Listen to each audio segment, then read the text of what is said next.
Picture this: a beaten-up machine covered in mud and dents, smoke coughing out of a rusty exhaust stack, sitting on a mountainside so steep you would not even walk up it. The paint is gone, the seat is torn, half the gauges are broken, and this thing just grabbed a log the size of a telephone pole and ripped it straight out of the ground like it was nothing. The operator, he laughs and says his grandfather bought it. These are 10 old logging beasts that refuse to die. Number 10. The Garrett Tree Farmer skidder. Before there was a Timberjack, before there was a John Deere 440, before any major manufacturer even thought about building a rubber-tired log skidder, there was Dwight Garrett and a sketch on a napkin. Garrett was from Enumclaw, Washington, a small town east of Tacoma, surrounded by dairy farms and timber. In the early 1950s, he watched loggers dragging timber out of the woods with crawler tractors that tore the soil apart and destroyed young growth. He knew rubber tires were the answer, but the first attempt, a massive twin-drive machine built from 2 Farmall 400 tractors bolted together, was too big and clumsy to weave between standing trees. It worked in open fields. It did not work in the forest. So Garrett went back to the drawing board. During a coffee break, he sketched a new concept on a napkin. A narrow, articulated machine that bent in the middle to steer, rode on rubber tires and could thread through timber like a needle. His chief mechanic, Mike Nanovich, turned that sketch into reality. By 1960, the Garrett Model 10 log skidder rolled out of the shop, and the logging industry called it the Tree Farmer. It took the market by storm.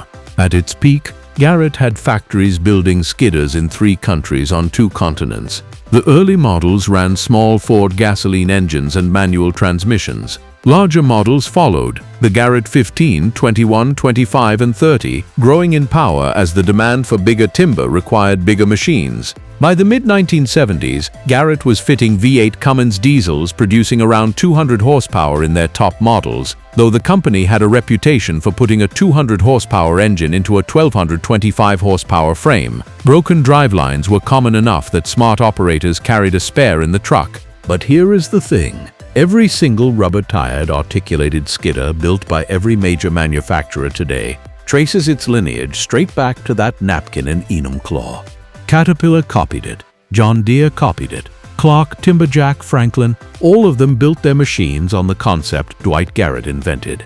The manufacturing rights were eventually sold in the mid-1970s, and the company downsized to parts and service for the next 25 years. Dwight Garrett passed away in 2005 at the age of 89, and the city of Enumclaw renamed a street in his honor. Old Tree Farmer skidders, particularly the C5 and C6 models built under the Can-Car and later Tree Farmer brand, are still scattered across logging operations from British Columbia to the American Northeast. They are bare-bones machines with 6 levers and 3 pedals, powered by screaming Detroit diesel 2-strokes or bulletproof Deutz air-cooled engines. They are rough on the operator and hard to pull the main line on, but they have one of the strongest 20-ton winches ever put on a skidder. Parts are cheap, mechanics understand them, and a company called Daveco in Maine became legendary for knowing these machines inside and out. Franklin Equipment purchased the Tree Farmer brand in 1990 and continued production until Franklin itself shut down in 2010. But the old Garretts and Tree Farmers just kept working. You can still find a 1970s Tree Farmer C5D with original tires holding air after 40 years, sitting in a field somewhere, waiting for someone to turn the key. Number 9. The Franklin Logger. In the mid-1950s, a man named Roger Drake ran a service station repair shop on the banks of the Blackwater River in Southampton County, Virginia. His customers were local logging contractors, and Drake quickly realized something. The equipment these men were using to move timber was not built for the job. Crawlers were slow, rigid frame skidders were clumsy. The loggers needed something better, and nobody was building it. So Drake built it himself. He assembled a couple of prototype skidders from used parts, rubber-tired, articulated machines designed from the ground up to drag logs out of southern pine forests. He opened an automotive supply store called Franklin Auto Supply, briefly became a distributor for Pettibone rigid frame skidders, and then abandoned that arrangement to focus on his own creation. The Franklin Logger was born. The first units to receive serial numbers were built in 1962, assembled in a hangar at the Franklin Airport. The early machines took a beating in the woods, and Drake learned fast. Drop center axles gave way to planetary axles. Hydraulic winches were replaced with gear-driven versions. Heavier torque converters went in. The radiator capacity was doubled. Continental engines were swapped for GM power. Every problem the Forest threw at the Franklin logger, Drake solved. Not with engineering committees and corporate bureaucracy, but with a wrench in his hand and contractors on the phone telling him exactly what broke. By 1963, Drake had established his first dealership and moved production from the airport hangar to a proper shop behind the auto supply store. Marketing was done on a direct basis, with service people traveling out of Franklin, Virginia to support machines in the field.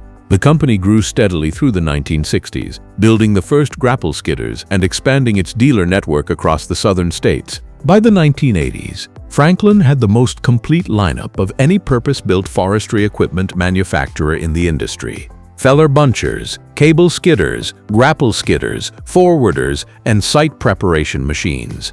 Drake was among the first manufacturers to power skidders with diesel engines, offer grapple-equipped models, build a dedicated forwarder, and market a skidder designed specifically for wet site applications. He turned down repeated buyout offers from larger manufacturers, keeping the company privately held and family-owned for 3 decades.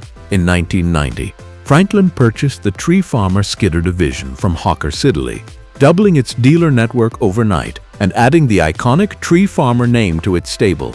Franklin and Tree Farmer tractors were both manufactured at the Franklin, Virginia plant, and the company even operated a foundry in Independence, Oregon, producing its own axle and transmission housings. Roger Drake passed away on July 1, 2012, at the age of 90. His company had shut down on January 1, 2009, brought low by the same economic collapse that devastated the entire timber industry. But the machines he built did not stop working just because the factory closed. Franklin 170 grapple skidders with Cummins diesels and thousands of hours on the clock are still pulling timber across the American Southeast. Old Franklin 132 cable skidders, ugly, dented, and leaking from every seal, show up at equipment auctions with descriptions that read like poetry. Ugly, but everything works as it should. Strong machine. The very first Franklin logger prototype still exists today. It sits in the Southampton Agriculture and Forestry Museum in Cortland, Virginia. Proof that one man with a repair shop and a stubborn refusal to accept the status quo can change an entire industry. Number 8. The Timberjack 200 Series skidder. In the early 1960s, a small company out of Woodstock, Ontario, changed the logging industry forever. Timberjack was founded in the 1950s by Wes Madill and Robert Simmons, who designed an articulated 4-wheel drive tractor with a winch on the back. Their breakthrough came with the Model 200, the first articulated skidder to bear the Timberjack name. Introduced around 1962 and powered by a 61-horsepower Ford gasoline engine, with a suggested list price of just $8,925. Before rubber-tired skidders appeared, loggers were dragging timber with crawler tractors and horse-drawn sleds. The Timberjack changed everything. It ran on 4 large farm tractor tires and offered ground clearance and flotation that crawlers could not match on soft forest floors.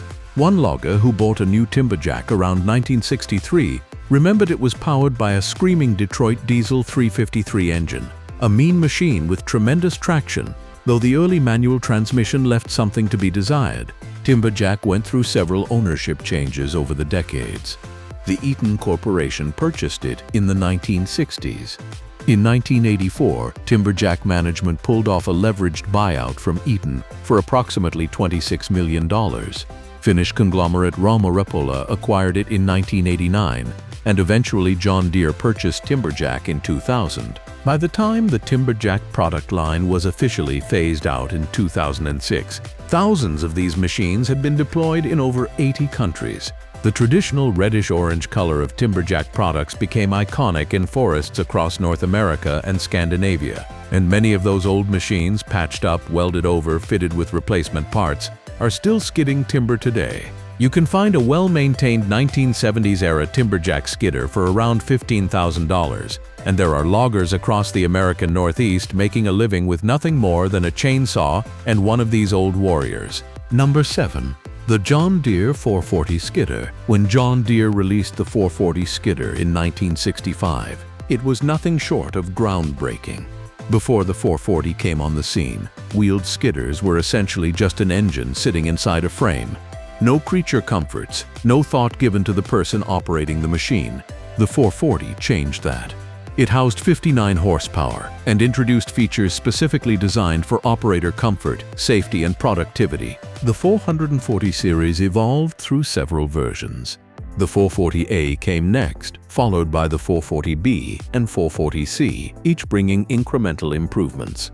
The 440B, produced in the 1970s, earned a reputation as the sweet spot of the lineup, a turbocharged four-cylinder John Deere engine rated at roughly 70 horsepower, weighing just under 12,000 pounds. The 440C, manufactured in the late 1970s and early 1980s, was slightly wider but remained immensely popular among loggers working small to medium-sized timber. What makes the 440 series a true survivor is its mechanical simplicity.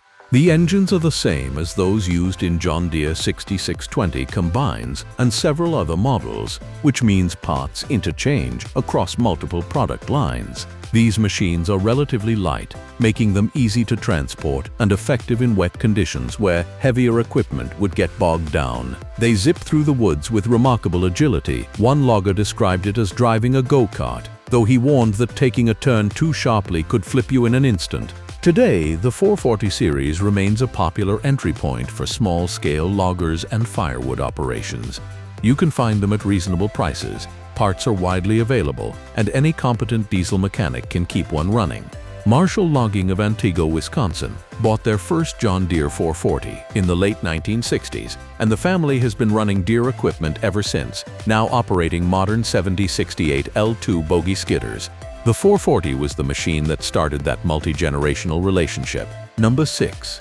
The Madill Below 9 Yarder. If you have ever worked in cable logging on the West Coast, you know the name Madill. Samuel Madill started as a blacksmith in Nanaimo, British Columbia, in 1911, originally serving the coal mining industry. When the last coal mines closed in the early 1950s, the Madill family pivoted to manufacturing logging equipment. In 1955, they built their first portable spar tree yarder, and the rest is history. The Madill Below 9 was a 2-drum high-lid yarder with a straw line, typically running a 90-foot tower. Madill built almost 900 of these machines from the early 1960s until manufacturing them both in Nanaimo, British Columbia, and in Kalama, Washington. No other yarder model in history comes close in terms of total units sold. These yarders were mounted on everything imaginable: wooden sleds, old trucks, trailers, and most commonly surplus military tanks. In Alaska, loggers developed what they called the Alaska Special. Madill shipped the 09 hoist, tower tube, and guy line drums as a kit, and local operations mounted them onto used Caterpillar D9 crawlers. It was a massive improvement over the old military truck mounts. Hundreds of Madill machines remain operational today, some of them 30 and 40 years old. The forest industry has seen a resurgence in yarder demand because of the necessity to harvest second-growth timber on steep slopes that were last logged back in the 19th. Over its lifetime, Madill manufactured some 4,000 forestry machines, and the brand name remains synonymous with cable logging across the globe. DC Equipment, a New Zealand-based manufacturer, acquired the Madill brand in 2023, giving it a new lease on life. Number 5. The Hydro-Axe Feller Buncher. In the 1970s, Carol Nelson and Len Vicina did something nobody else had done. They created the first hydrostatic wheel-type feller buncher, known as the Hydro-Axe. They adapted land-clearing mowers for timber felling, creating a machine that could cut down trees and bunch them without a single logger having to swing a chainsaw. Before the Hydro-Axe, felling trees was brutally dangerous manual labor. A logger with a chainsaw was exposed to falling timber, kickback, uneven terrain, and sheer physical exhaustion. The Hydro-Axe put the operator inside a machine, separated from the danger by steel and hydraulics. It was a revolution in both productivity and safety. The early Hydro-Axe models were relatively simple, wheeled machines that drove up to each tree to cut it. But they proved the concept that mechanized felling was not only possible, but economically superior to hand felling in many operations. Throughout the late 1970s and into the 1980s, Hydro-Axe refined its designs and gained a loyal following, particularly in the pulpwood operations of the American South and Midwest. Many of those original 1970s and early 1980s Hydro-Axe machines served for decades. Their simple hydraulic systems and relatively straightforward mechanical components made them repairable in the field, a critical advantage for logging operations deep in remote forests far from any dealership. The Hydro-Axe brand eventually went through ownership changes, but the machines themselves just kept cutting. Number 4. The Clark Ranger Skidder. Clark Equipment Company entered the forestry market with its Ranger line of skidders, and these machines developed a dedicated following among loggers who valued one thing above all else: repairability. While Caterpillar and John Deere built vertically integrated machines using proprietary components, Clark Rangers were built largely from generic off-the-shelf parts. This was not a weakness. It was a massive advantage for independent loggers working in remote locations. If a hydraulic pump failed on a Clark Ranger, you could source a replacement from multiple suppliers. If the transmission needed work, local mechanics who had never seen the machine before could figure it out. The Ranger brand represented a philosophy: tough enough for the woods, simple enough to fix without a factory-trained technician. The Clark Ranger went through a remarkable ownership odyssey. The brand transitioned from Clark to VME, which sold it to Valmet, which sold it to Allied Systems, which eventually stopped skidder production altogether. Despite the brand dying, the machines themselves persisted. Throughout the American Southeast and Northeast, Clark Rangers from the 1970s and 1980s continued working year after year. A major recession hit the timber industry in the early 1980s, causing a shakeout in the logging machinery market. Many manufacturers disappeared. When the market recovered in the later 1980s, Caterpillar and John Deere dominated, but Clark and Timberjack held onto their niches because they were cheaper to fix. That economic reality kept old Rangers alive long past their expected service lives. Number 3. The Koehring Waterous Feller Bunches. Koehring Waterous was based in Brantford, Ontario, and during the 1980s, it became a powerhouse in forestry equipment. The company's most significant contribution to the industry was the disc saw felling head, invented by engineer John Deere. Unlike shear-type heads that pinched through trees, the disc saw spun continuously, cutting faster with less wood damage, a critical advantage for producing higher-quality lumber. Deere was an industry veteran who had started working for Marathon Corporation in Northern Ontario back in 19. His work attracted a remarkable team of engineers and technicians, people like Robin Barker, Stan Berra, Ken Harrison, Tony Araki, Kevin Keats, Phil Ricotta, and Grant Somerville, who would later become the founding team at Tigercat Industries. Koehring Waterous Feller Bunches were workhorses of the Canadian and American logging industries throughout the 1980s. When Timberjack acquired Koehring Waterous in 1995, many of those machines continued operating under new ownership structures. The disc saw heads proved so durable and effective that John Deere continued using Koehring Waterous designed heads on its Feller Bunches for years after the acquisition. Old Koehring Waterous machines and their components can still be found in logging operations today. Their legacy is not just in the iron that survives, but in the engineering philosophy and the people they produced. A philosophy that said forestry machines must be durable enough to work in bone-crushing conditions, day after day, without falling apart. Number 2. The Caterpillar 518 and 528 Log Skidders. Caterpillar made purpose-built log skidders that earned legendary status in the Pacific Northwest. The company's approach was characteristically Caterpillar: over-engineered, heavy-duty, and built to last decades, not years. During the 1970s and 1980s, Cat offered cable skidders, grapple skidders, and specially balanced versions of its track-type tractors designed specifically for timber work. Caterpillar even modified certain models by shifting the track frames rearward so the machines would balance better with a skidding load attached. This kind of thoughtful engineering, optimizing an entire tractor layout for a single industry application, set Cat apart from competitors who simply bolted attachments onto general-purpose machines. In the Pacific Northwest, Caterpillar earned a legendary reputation for quality and durability that transcended any single model. The general consensus among loggers was that except in extremely bad conditions, rubber-tired skidders could move logs farther, cheaper, and faster than steel tracks. But when the terrain was too steep, too muddy, or too rough for rubber tires, a cat crawler was the machine you wanted. Nothing else could match its traction and stability on a 40% slope covered in slash and mud. These old cat logging machines became institutions in family operations. It was common for a father to pass a 20-year-old Caterpillar down to his son, who would run it for another 20 years. The aftermarket support network from local dealers to independent shops made it feasible to keep these machines running almost indefinitely. Number 1. The Tigercat 726 Feller Buncher. We end our list with the machine that launched an empire. In 1992, a tiny Canadian company called Tigercat Industries produced its first product, the 726 Feller Buncher. Tigercat began as a partnership between loggers and a fabricator called McDonald Steel. Driven by one overriding belief, the Feller Bunchers available on the market were not durable enough.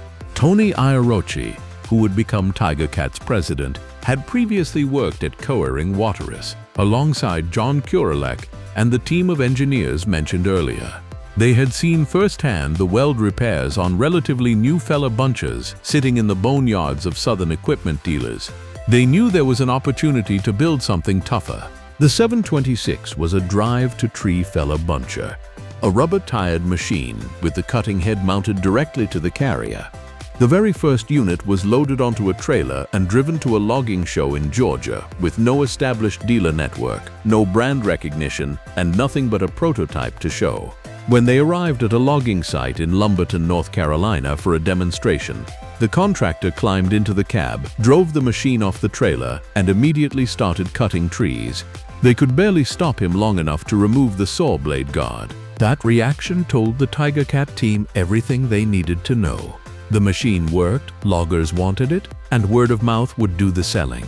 By 1997, Tigercat introduced its first grapple skidder, the 630, with a wheelbase of 150 inches and a weight of 32,500 pounds, listed at approximately $175,000. What makes the early Tigercat machines qualify for this list is their extraordinary longevity.